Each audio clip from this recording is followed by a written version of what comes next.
Mo ni ang tinubdan sa Lugarita sa Bilar gapon siya pre. Mo ni siyang tubig ang nag-supply ngadto sa kuan. Nag-supply sa mga humayan. Ni man to.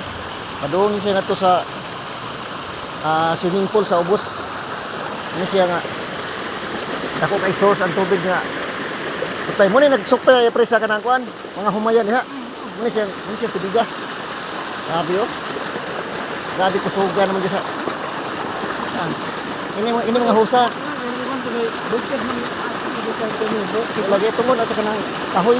Kahoy, oo. Kuna, kahoy. Nasa sa gamot sa kahoy, nagkuputan ng mga tubiga. Igwa pa ni kahoy, kuya mo mula slide. Yeah, oh, muna. Muna nag-supply nga rin sa swimming pool.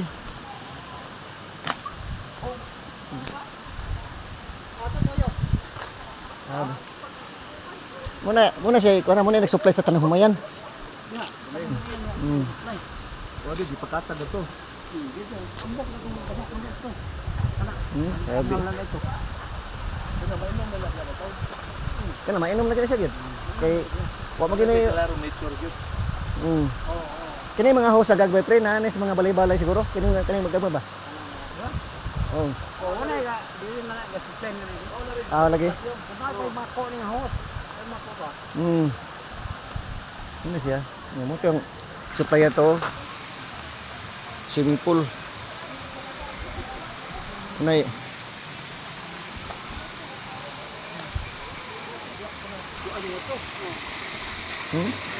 Grabing tubiga kita gikan sa bukid. Sa kanay Lugarita.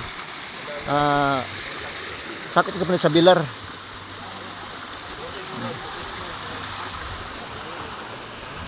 Berting limpiyuh gyud.